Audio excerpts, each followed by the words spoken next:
I remember being up there, I said, there's another twist to this game yet. It was almost the silence beforehand and then the eruption. The ball hitting that stump, me screaming. I think it was a game-changing moment. The crowd were going wild in the stands, just utter euphoria. It was what we call a watershed moment in cricket. Quad on strike, Shrubsole in now, balls for bowser! 6 wickets for Anya Shrubsole, England's hero! England win the World Cup in front of a packed house at Lord's, who go nuts in the crowd.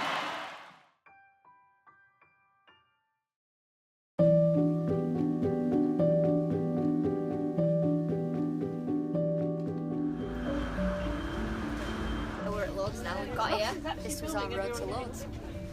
We were underdogs going into the World Cup, but there was always that self-belief that potentially we could win. So it was always a let's just concentrate on ourselves. We came off social media as a group. We decided not to read the news, not to look at the newspapers and little things like that. So we were sort of, before COVID was a thing, in our own little bubble. Obviously we could go out for meals and things like that, but we weren't concentrating on if Alyssa Healy scored 100 against Sri Lanka. We were just concentrating on ourselves, and we lost that first World Cup game against India, and after that we said, well, how good would it be if we did beat them in the final?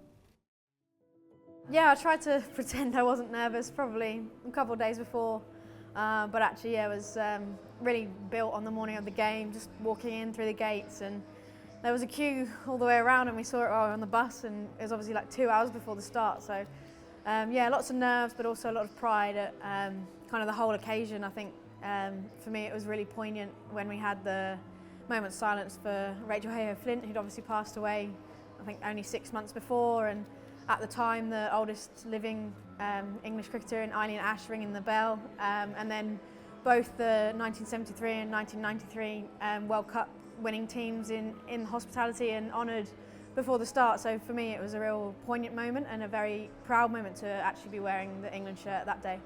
When we first arrived and it was just starting to fill up, and then as we sort of began warming up, it was like, whoa, this is a massive occasion.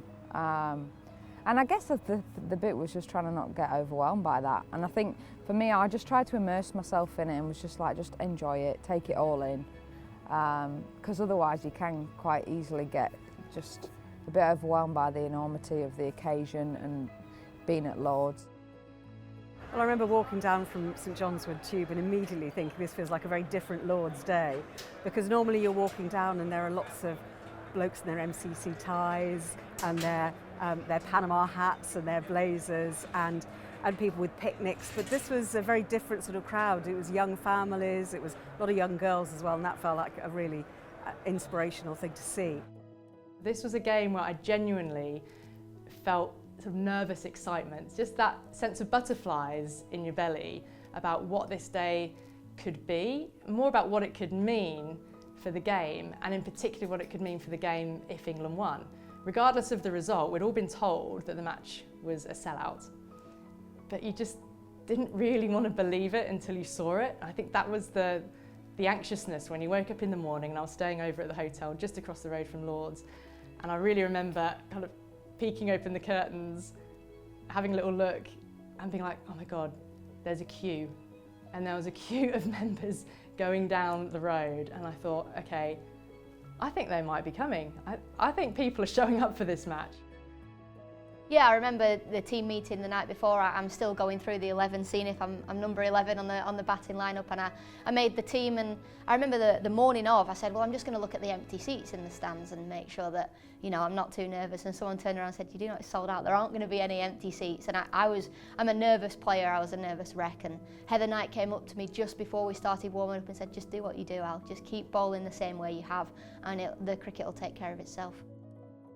I walked down the road on the way to the North Gate to get in, and a girl ran in front of her parents and did an air bowl. And I just thought, that's what this tournament has been about. It's getting the girls in, it's getting youngsters in. And you know what, there was a boy that did an air bowl as well, who was probably mimicking, you know, your Anya Shrubsole or your Catherine Brunt. So it just showed that this team was cutting through to youngsters in a way that, you know, maybe hadn't been done before. And yet accessibility, because ticket prices have been lower for entrance to World Cup games. The feel, I mean, I think there was a great stat that said more money was made on coffee during that World Cup final than it was on alcohol. which just spoke about a really sort of family-friendly vibe in the ground. Having seen Claire Connor making this prediction that they were going to sell Lords out for a Women's World Cup final, I think people were sceptical about that, but we looked around and we thought, wow, she was right.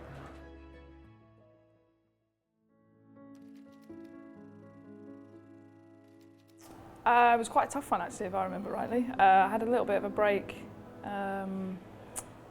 in 2016 it was, and then yeah, it was kind of a fight to get back, and Mark Robinson at the time was like, take it slow, get there, do what you can do. I think we had a tour away to Abu Dhabi. He was like, take it slow, and yeah, it was a journey that I enjoyed actually, kind of going through that kind of fight to get through that, but yeah, it made the journey back to Lords a little bit sweeter.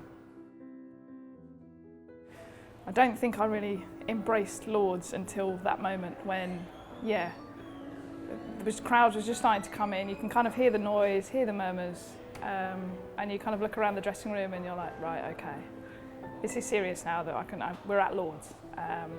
We're playing in a World Cup final.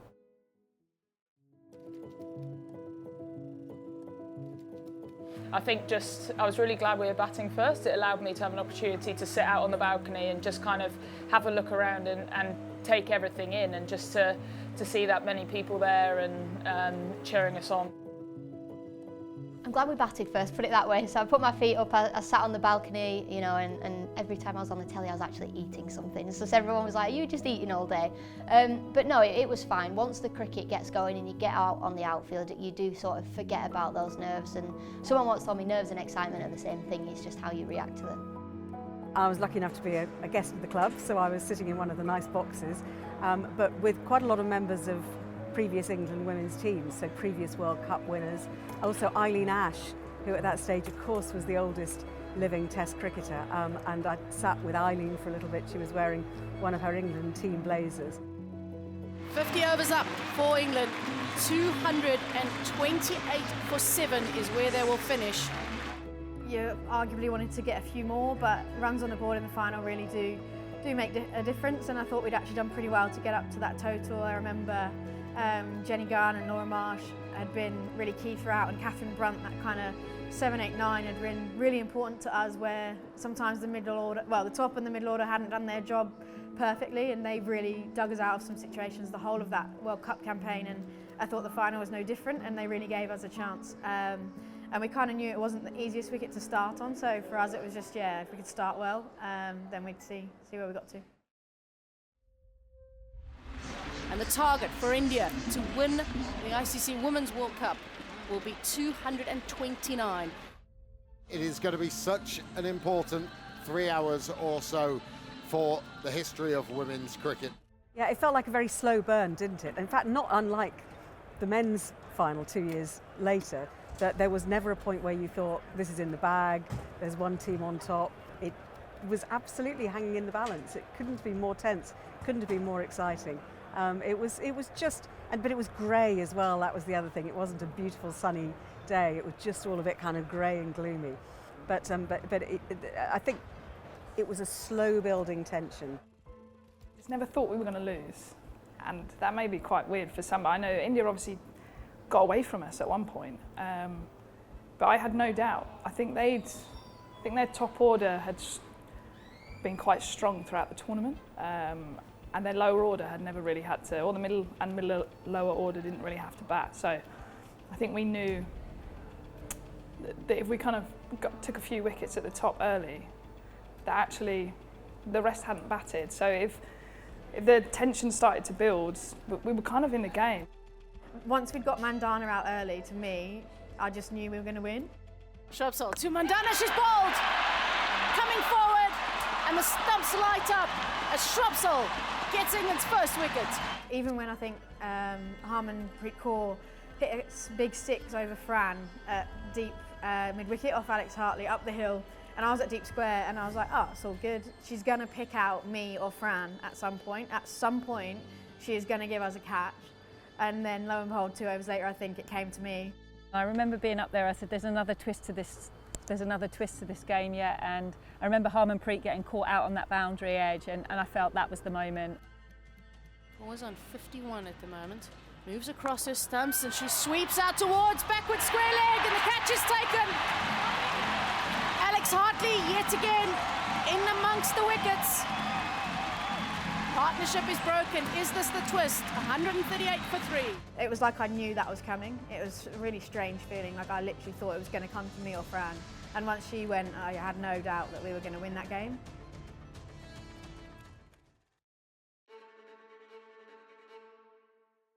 Okay, we just need to get one more wicket and then all of a sudden we were in. There was the drop catch by Jenny Gunn as well, wasn't there? In goes Shrubsole, trying to advance. She's lofted it in the air. Should be caught on the edge of the circle. Oh, and it's put down. Put down by Jenny Gunn. But then when that final wicket went down and just the whole place exploded, it was one of those unforgettable moments. It's like playing a computer game. She was just taking wicket after wicket and she was so in control, and she showed why she was one of the world's best. Well, Anya was Anya, really. Gaikwad on strike. Shrubsole in now. Bowls for bowler! 6 wickets for Anya Shrubsole, England's hero. England win the World Cup in front of a packed house at Lord's, who go nuts in the crowd. It was almost the silence beforehand and then the eruption, and when just like we knew in the middle that the wicket had been taken, but there was just like that split second where the crowd almost caught up, and I think that moment stays in my mind forever. Yeah, I can still hear the ball hitting that stump, me screaming, and then just making a beeline for Anya and just kind of embracing her. And for so many reasons, for personal reasons, for Anya didn't have the best of tournament with the ball. I hope she don't mind me saying that, but yeah, she didn't feel the greatest, but we all backed her because she's a big game player. So yeah, and she turned up when we needed her the most. So that was the embrace as well. Obviously, we just won a World Cup. Yeah, and obviously just very emotional. There was, yeah, I do remember it, and they still play it on TV, so I can still hear my yelling. You know, I was down at fine leg, so I had a long way to run to catch up to the girls. Got there, couldn't quite get myself in the huddle, so I jumped on everybody, and then you turn around and Catherine Brunt's on all fours crying, and it just showed how much it meant to everybody. You know, I've got tears in my eyes. It was just an excellent moment and almost a sigh of relief that we've actually done this. 6 wickets, she was England's hero, they'd won the World Cup, and the eruption of noise. I just remember looking around and thinking, like, how do you even use the words on radio to sort of describe this? And in a way, you sit back and let the sound speak for itself. But the crowd were going wild in the stands, just utter euphoria for an England women's team winning a World Cup on home soil at Lord's, the home of cricket. Probably one of my favourite memories actually is after the game. We got all our families down in front of the pavilion, and to be able to go and give my mum and dad a hug and see all my family and be able to celebrate that moment with them, because they've been a huge part of my whole career. So for them to be here and that moment is something that I certainly won't forget. You felt whoever won that final, it was going to be a celebration of women's cricket. You know, the game was going to take off globally, and it did wonders for India, and it did wonders for everyone here in England, and I think hopefully we're seeing the benefits now. It's almost just so surreal, that moment, and just I think that the biggest thing was like that celebration of the team, but then walking around afterwards and just engaging with the crowd, seeing your friends and family, and just like friends and family just in tears, just pure emotion. And it's almost like everything, like you just get on this roller coaster of a World Cup, and then afterwards it's like all your emotions just sort of come out, and for everybody else, like for friends and family that have sort of been on that ride with you as well. The one thing that stands out for me was Anya Shrubsole 6 for. You know, the game sort of really in the balance, and then her standing up at the end and being the player that England needed to see the game home was really special, and then the sort of celebrations after looked incredible. Yeah. To be able to play in a World Cup final is pretty special, but to be able to do it at home, out here at Lord's, in my mind the most iconic cricket ground in the world, was just a day that hopefully I'll never forget. But yeah, to be able to lift the trophy out here was something special. I remember though at the end of the match calling the winning moments. So Ebony Rainford-Brent alongside me as my summariser on radio, and called the winning moments, let it breathe for a moment, just turned to Ebony. She's in tears. Absolutely got tears rolling down her cheeks because she's been with those players. She's played with some of them from her era when she was playing in 2009 at that World Cup. And I think when you share in a moment with someone who has lived it and breathed it, you can't help but realise the enormity of it because it's right there next to you. That is what it means. I didn't think I was going to be that emotional, but it was one of those things that you have to obviously look back and be grateful for what you've been through and be proud of yourself. I was very proud of myself, but I knew I had the backing of the team to go out there and perform and just kind of be me, and that was what allowed me to be able to step out on the pitch really. But it was, like I say, a tough time, but really proud of myself to just step over the rope really, which is what Mark Robinson always said. He said, just step over the rope, just see where you go, just step over the rope. We had various different media commitments the next day, and it was like then you really felt the impact that had had on cricket in this country, but women's cricket and little girls, that all of a sudden we sort of put cricket on the map, and we've seen it just go in such a positive rise ever since. Yeah, I think I was 15. It was an amazing day, wasn't it? Just to kind of, I guess that whole of, it felt like everyone that played cricket in the women's game was here. So it really felt like there was that kind of community getting behind the girls, and obviously for them to do the job and lift the World Cup, home territory in front of packed out Lords. Special day to kind of be here, and I guess for a lot of us younger guys being there was quite inspiring. Of if we work hard we can do that, and how amazing would that be? Our goal was always to inspire the next generation. That was sort of the overarching goal of the team, was to win a World Cup, but beyond that was to inspire the next generation, and I think that we certainly did that and more.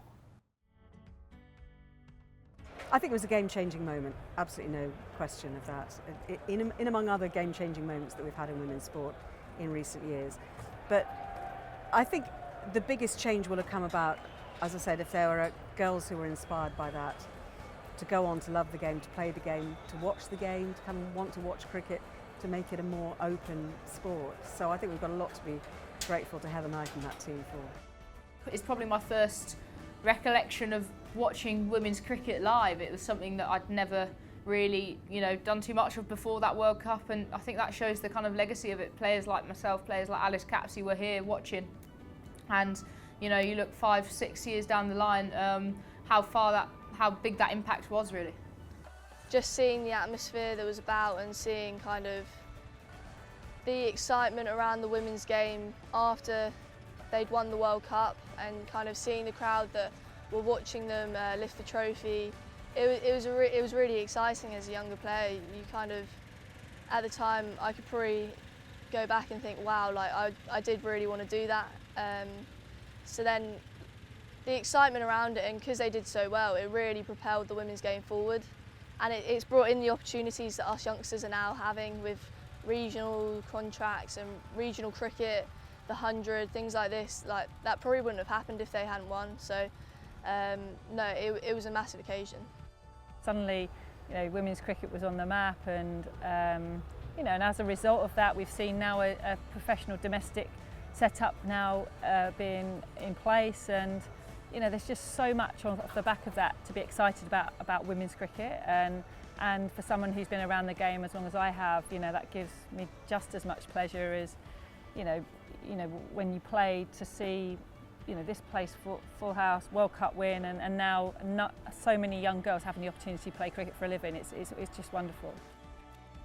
Yeah, it feels to me like that was a catalyst actually, that point when suddenly these players became very recognisable. So Heather Knight and Tammy Beaumont, and Alex Hartley now not playing so much, not playing for England, but commentating and becoming a real face for the women's game. And it just felt like that game pushed them much more to the forefront of people's minds. And it was interesting to see lots of hard-bitten old cricket hacks who'd been down and seen great moments at Lords before, but were so caught up with the emotion of the day as well. And so to be able to have these recognisable faces in the women's game, and people who had influential positions in the world of sports media talking about them. It was a breakthrough moment, undoubtedly. Yeah, of course it was. It was what we call a watershed moment in cricket, because we sold it out. You know, we sold out Lords, and the fans there, we sometimes felt like we were in India when they were on top, and then when we were on top, you could really tell we were here at Lords. It was brilliant, and the way women's cricket has been able to capitalise that, and I think we showed as a group that there's hunger there for women's sport.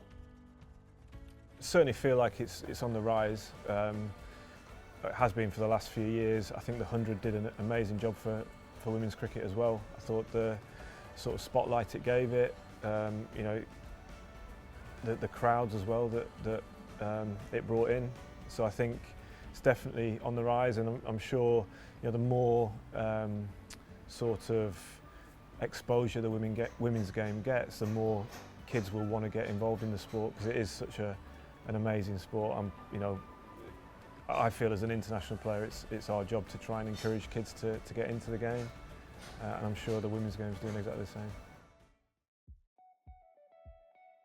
You just feel like it's on the cusp of something really amazing. You know, the World Cups have been, you know, so great to watch in the last two, and the recent one in New Zealand. And yeah, you just hope now with the 100 and everything like that, there's just so much to look forward to. So the sky's the limit, in my opinion. We want grounds like this full on a regular basis. That's what I want to see moving forward, and that, you know, there is a career in women's cricket for whether, you know, anyone in this country, which is you know, something that I think is very powerful.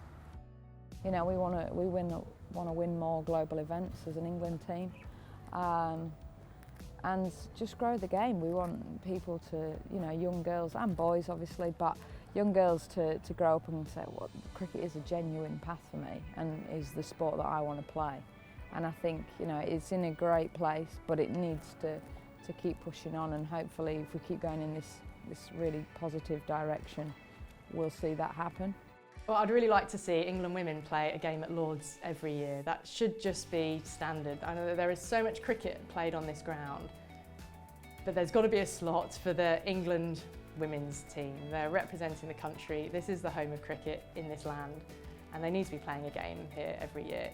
For years, it felt like women's team sport was seen as the inferior cousin to men's team sport, that the game wasn't as good as if it was played by women.